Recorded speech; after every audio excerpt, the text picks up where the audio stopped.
harga barangan di luar dan sebagainya. Ya, ini bukan merupakan satu masalah yang baru saja timbul, tetapi daripada awal lagi sepatutnya kerajaan boleh meramalkan bahawa ini akan berlaku dan merancangkan tindakan untuk mengatasinya. Ya, bukan sekadar nak memberikan penjelasan kenapa ianya berlaku.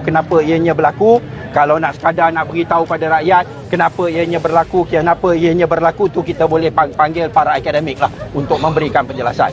We need a government, kita perlukan sebuah kerajaan yang bertindak mengatasi masalah-masalah yang timbul, ya.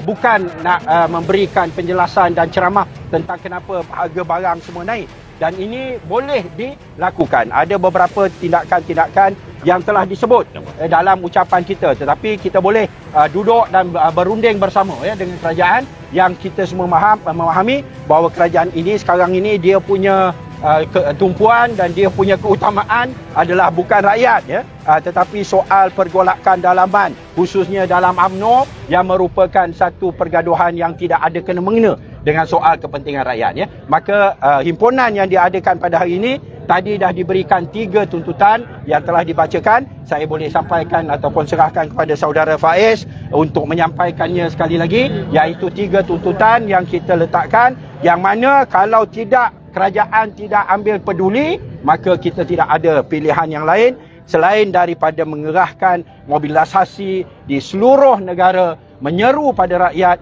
untuk bangkit, untuk menentukan bahawa kerajaan Barisan Nasional ini akan membayar ataupun akan dikenakan hukuman daripada rakyat khususnya dalam PRU 15 yang akan datang, ya.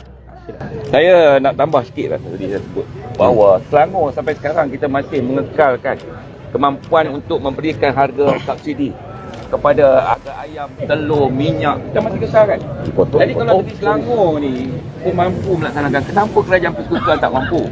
Mereka berkemampuan, mempunyai sumber yang cukup untuk memastikan bahawa harga-harga barangan ini yang dalam kerajaan rakyat sekarang ni baru selesai menghadapi pandemik. Ramai bisnes tutup, ramai yang tak ada kerja. Jadi ditambah pula dengan kenaikan harga barang, bagaimana rakyat, kesengsaraan pekerja rakyat ini dapat ditampung? Tidak mungkin. Itulah tanggungjawab kerajaan. Kerajaan Negeri Selangor, Perkhidmatan Harapan Negeri Selangor sangat prihatin. Kita kekal terus memberikan subsidi jutaan ringgit untuk mengekalkan harga ayam, telur, daging lembu dan juga keperluan asal yang lain. Kenapa kerajaan betul tak buat? Itu soalan saya. Mudah saja. Mereka ada duit, ada kemampuan. Laksanakan. Rakyat sangat memerlukan. Itu yang kita minta. Terima kasih. Apa dia tadi? Okey, kita tahu antara tujuan kita mengadakan himpunan pada hari ini adalah sebagai membantah kenaikan harga barang, dan kita tengok harga barang itu pelbagai, hampir 90% daripada harga barang keperluan, terutamanya barang keperluan harian itu meningkat. Dan macam contoh yang saya sebutkan tadi, sebenarnya kerajaan kurang bertindak dan kerajaan sebenarnya tidak mempunyai satu solusi yang betul tentang kenaikan harga barang. Saya ambil satu contoh, harga ayam. Sebenarnya harga ayam ini banyak yang boleh dilakukan oleh kerajaan. Yang pertama adalah isu utama ayam ini adalah kita kekurangan pekerja. Sama ada pekerja tempatan ataupun pekerja asing.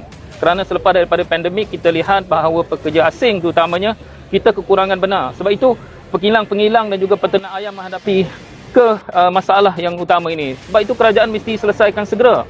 Dan kita tahu bahawa pekerja asing di bawah tanggungjawab Kementerian Dalam Negeri dan ini mesti dibuat dengan cepat. Yang kedua adalah subsidi. Kerajaan memperuntukkan 760 juta subsidi untuk menstabilkan harga ayam.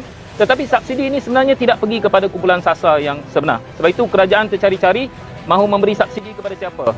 Kepada penternak IKS ke, atau kepada pengilang ke, ataupun kepada pembekal makanan dan seumpamanya. Dan yang ketiga, kita lihat bahawa di Malaysia ini bila kita menghadapi masalah ayam, kita sebut bahawa kita kekurangan bahan makanan untuk ayam dan kita baru nak mula menanam jagung dan seumpamanya. Sebenarnya Malaysia tidak boleh begitu kerana kita tahu bahawa kalau kita mahu memulakan tanaman untuk makanan ayam ini, kita mesti mempercepatkan proses. Kita tidak boleh kelulusan merancang mengambil masa sehingga 1 tahun. Kita mesti mempercepatkan proses, baru kita boleh menimbulkan lebih banyak peluang pekerjaan dan industri ayam itu boleh kekal sustain. Saya ambil satu contoh macam Indonesia, walaupun dia punya 217 juta penduduk, tetapi Indonesia berjaya mengekalkan pengeluaran ayam sehingga mereka mempunyai lebihan 15% yang boleh dieksport sehingga ke Singapura dan ke serata dunia. Ini yang kita harus lakukan. Mereka hadapi masalah yang sama dengan kita. Kekurangan, mereka menghadapi kesan ekonomi di peringkat dunia, tetapi mereka masih punya lebihan 15% ayam. Jadi sedangkan penduduk mereka 217 juta orang. Ini menunjukkan bahawa 30 juta penduduk ini boleh diuruskan keperluan kita ini sebenarnya tidak dilihat oleh kerajaan secara betul. Dan kerajaan tidak banyak bertindak, tetapi kerajaan sebenarnya lebih banyak berpolitik. Itu saja pandangan saya. Sani. Terima kasih rakan-rakan media yang sudi hadir dan terima kasih juga kepada anggota pasukan keselamatan CCU. 3 tuntutan yang disebutkan tadi oleh Saudara Faiz yang merupakan pengarah biro pemula. Kita bagi tempoh 11 hari. Kita bagi tempoh 11 hari. Kita bagi tempoh 11 hari kepada kerajaan yang ada pada hari ini untuk melaksanakan 3 tuntutan yang kita tuntut itu tadi. Kalau tak ada, tunggu 16 Julai ini. Kita akan gerakkan himpunan besar-besaran seluruh negara mendesak supaya harga barang diturunkan. Tunggu 16 Julai demonstrasi besar-besaran seluruh negara. Nantikan.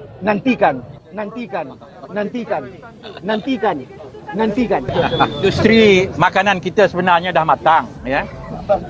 Industri pemeliharaan ayam untuk makanan ini juga sudah matang. Sudah lama dan besar. Kita ramai peternak-peternak yang besar-besar, yang boleh menyediakan bekalan ini dengan banyak, ya. Tetapi mereka sebagai pengeluar, mereka ada kepentingan mereka, ya. Mereka tidak melihat dari segi makanan itu sampai kepada rakyat. Mereka memikirkan harga. Di sinilah kerajaan harus berperanan, ya.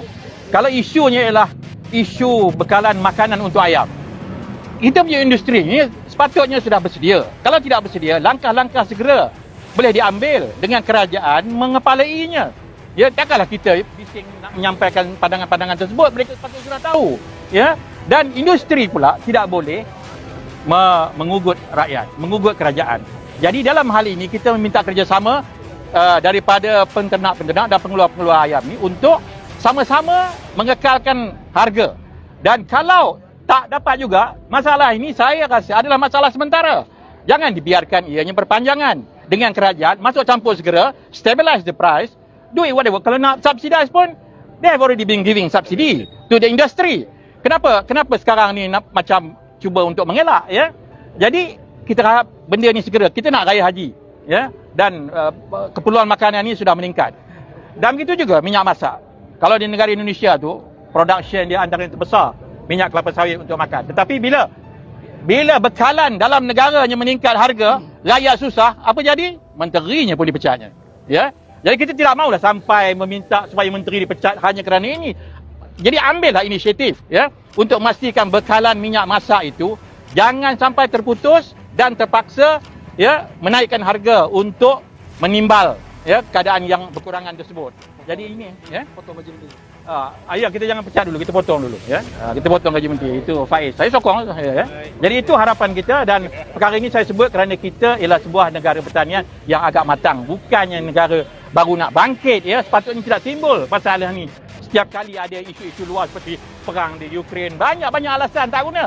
Perang tu pun sementara, takkan kita nak menderita kerana peperangan yang jauh di sana. Wallahualam. Terima kasih. Betul. Okey, hari ini kita berkumpul yang kita telah bacakan 3 tuntutan yang kita rangkumkan sebagai deklarasi Kampung Baru. Yang pertama, kita tuntut kerajaan kembalikan subsidi ke atas barang makanan yang telah diumumkan dipotong subsidi dan mengekalkan subsidi ke atas barang makanan yang telah diberikan subsidi selama ini, kerana kita yakin bahawa hasil negara cukup tinggi. Hasil negara yang sepatutnya digunakan untuk membantu rakyat dalam bentuk subsidi. Itu tuntutan pertama kita. Untuk meringankan beban rakyat, kembalikan subsidi. Yang kedua, kita tuntut supaya sistem AP ke atas barang makanan import ini dihapuskan. Kerana sistem AP ini kita percaya telah mewujudkan monopoli kawalan barang makanan, sehingga pada tempoh-tempoh tertentu yang dikawal oleh pihak tertentu yang menyebabkan bekalan kurang, dan secara prinsip ekonomi demand and supply prinsip itu harga naik. Jadi ini yang membebankan rakyat, yang merupakan satu sistem yang bagi kita satu sistem lapuk yang tidak harus lagi diamalkan pada masa ini.